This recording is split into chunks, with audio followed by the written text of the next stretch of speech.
The week started out really well for the apostles.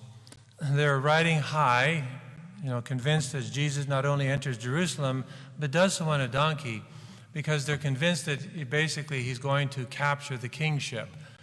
You might wonder, does St. Mark even capture this idea, or this seemingly innocuous, almost insignificant, unimportant point that he wanted not only to ride on a donkey, but a colt that had not been ridden. So it was not broken in. The reason is that King David's royal animal was a donkey, not a horse, which leads to another question: why? Why a donkey, not a horse? Sounds like a strange animal for a king, to ride, to signify his kingship. Well, in the ancient Middle Eastern world, leaders rode horses if they went to war. Horses, the connotation was war. But they rode donkeys if they came in peace. Just the way it was. 1 Kings chapter 1, verse 33 mentions Solomon riding on a donkey on the day he was recognized as the new king of Israel. So actually, David, before he died, said, get my donkey or get my colt and have my son Solomon ride into the city. Everyone knew that he was the king. So that was, other than sitting on the throne of his father, the riding of the donkey was what signified that this was the chosen one and not his brother who was trying to steal the kingship, trying to undermine him. Other instances, for those who like to page through Scripture, are Judges 5:10 and Samuel 6:16-2. 2 Samuel chapter 16, verse 2. Also, Zechariah chapter 9, verses 9-10 fits the description of a king who would be righteous and having salvation, also gentle. Rather than riding to conquer, this king would enter in peace. Zechariah 9:10 highlights this peace in this way: I will take away the chariots from Ephraim and the war horses from Jerusalem, and the battle bow will be broken. He will proclaim peace to the nations. Don't kid yourself. The Pharisees and the Sadducees, they knew these scriptures like the back of their hand. Well, maybe not the Sadducees, because they didn't believe in anything beyond the 5 original books, the Torah. But the Pharisees knew the prophets. They knew the prophets like the back of their hand. So they knew what he was doing. When Jesus asks for the donkey, his disciples, aware of the scriptures, were undoubtedly feeling wonderful. Their master was at the height of his popularity. He was riding into Jerusalem and would surely be anointed king of Israel. And of course, by the way, just happens to be that there would be special places of honor for them in this new kingdom. Remember James and John? Can we have places at your right and left hand when you come into your kingdom? They were not thinking heaven. No. They were thinking like in the city of Jerusalem, rule over the city, the nation. Like these guys were going to have lots of authority and power. Jesus said, if only you knew what you were asking. And they would be trained. The beautiful thing is, while they make all these faux pas, these major mistakes, they have this disposition. They really do love Jesus. It's just like they just make a lot of mistakes, right? But they allow themselves to be taught. That's the beautiful thing about these apostles. So Jesus had his disciples select a donkey. Now, I'm not an AV guy, not very often anyways. But one thing I have is I bought a long time ago, because I love the donkey, right? I have a little donkey. So there's your AV. There's your AV. Now, the reason donkeys are so beautiful, they're actually in ways they're not beautiful, but there's something about a donkey, aside from what it means symbolically. It's an animal that the king rides in peace. He's sending the message he's coming in peace. See, donkeys, St. Josemaria Escriva, he loved donkeys because, being a Spaniard, he observed donkeys. A lot of donkeys in Spain, I guess, or at least in his day. And, a lot of them would use the water wheel. They would, walk the water wheel, or the grinder. And he noticed about donkeys, two things. I'll mention another thing. They can be very stubborn.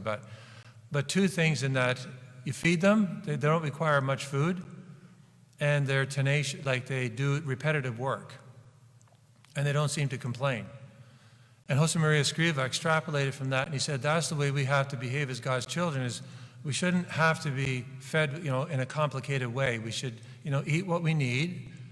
It has a purpose. Doesn't mean we shouldn't enjoy it, but, it's like don't become a glutton. Eat to fuel the engine, so to do God's work, and a lot of our work is repetitive, all right? So it's like tedious. We think it's tedious, it's boring, and we don't like it. And Josemaria used to say, no, all of our work sanctifies us. It helps us to become saints. And it's all dignified. It all comes from the Creator, participates in the work of the Creator. So the donkey actually, we can do a lot of reflection on the donkey. But here the apostles are, they're in a good place as Jesus rides into Jerusalem. But what we need to kind of focus on, or I want to just kind of highlight, is the fact that the donkey had never been ridden before. A donkey that had not been broken in, apparently was not the kind of animal you would want to get on. They would take a lot of work to break in. But Jesus would not only get on this animal, but he would enter a city that was loud, was busy, anything but calm. Now think about this. Jesus will instruct his disciple to get this colt that had not been broken in. Now, as I said, if you know anything about donkeys, you just don't get in a donkey that has not been broken in and do what you're going to do. Do what Jesus did. To make matters even more interesting, the Lord's very first ride, probably the only ride he would make on this donkey, would be into a noisy, bustling city where people were probably right up against the animal, and they were waving palms, and they were singing, like they just love to sing the psalms, the hymns, or the psalms. They lots of loud talk about above the decibel range. So do we appreciate how crazy, this would be? The riding of this animal in this situation. Yet Jesus does just this. The animal knows in its own way, whether not in a conscious way like you and I could be conscious, but it knows in its own way that the Creator is guiding it. Everything that should terrify it, everything that should make it buck Jesus, simply doesn't happen. The animal knows that even in the midst of this crazy, loud, chaotic situation, there's nothing to be worried about. There's no reason to be scared. This is an animal that would be like so scared, nobody could tame it. It's never been broken in. It's not used to anything like this. Like, keep going back and really reflect on this, because I'm going to make an application. Jesus is in total control of this animal. This animal has what I would call perfect serenity in the midst of this crazy world that it's in now. Jesus is riding on this donkey, which signifies that he is there for peace, which is good. But he's also there as a king, and they know this. And that is a threat to the powers that be. Animals are perceptive. This is all speculation on my part, but I think it's reasonable speculation. They can, for whatever reason, detect, sense danger, perhaps even evil. They get skittish, This animal, which would have been very prone to be excited, experiences no fear of any of this. Jesus is the master. Jesus is in control. We know what's going to happen to Jesus. Throughout his entire passion, Jesus will have perfect calm and serenity. Even though he says in Gethsemane, "My soul is troubled even to the point of sorrow," we should not think that he was, as we would say, losing it. He would have perfect calm and serenity even though he knew that his life was in danger, that the powers of darkness were descending on him. The reason that animal, that donkey, was so serene is the reason that Jesus is serene, because he is the Messiah, the King, the Son of the living God. And as he will say, is captured by other, I believe it's Mark or Matthew, that no one touches me unless I'm using my words a little bit, paraphrasing, but no one touches me unless I give permission. And John captures this: I lay down my life of my own free will, and I take it up of my own free will. No one will touch me.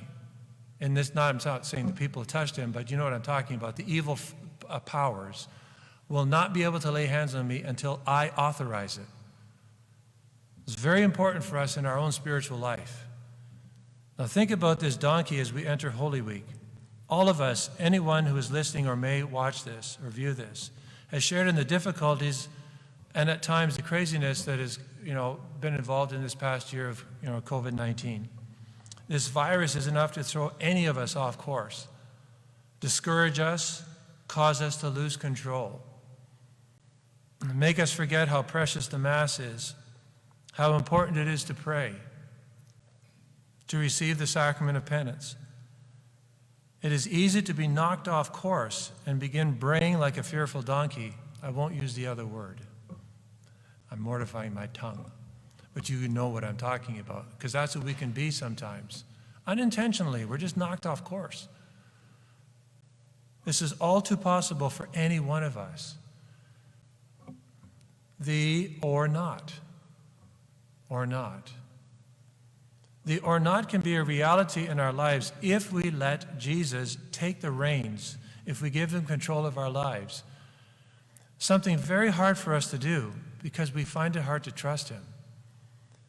Jesus can lead us through the crazy times we're in, the fearful times we're in, sometimes the discouraging times, the exhausting, tiresome times that we're in. Jesus can lead us through all of this, and we, like that donkey, can remain calm and steady and do what we're supposed to do. Deliver Jesus to others, to our family, our friends, and our foes even. Jesus will show us that no matter what happens to him, he remains clear and calm. The donkey shows us that as long as Jesus remains in charge, he remains clear and calm. If we let Jesus remain in charge of us, then we too, no matter what storms will come at us, no matter what temptations we will experience, and there's lots of temptations.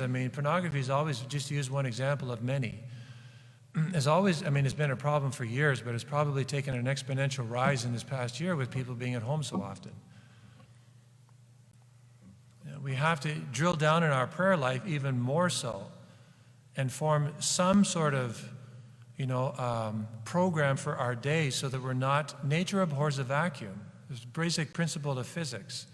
Nature abhors a vacuum. If we're not doing something, it's not the devil finds work for idle hands. Our fallen nature will find trouble for us because it's on the prowl for compensations. That's just a reality of our fallen nature. That's to be honest about ourselves. I don't care who you are. You got the collar, got the ring in your finger. You think you're super strong. Doesn't matter. We're all subject to this if we're not careful.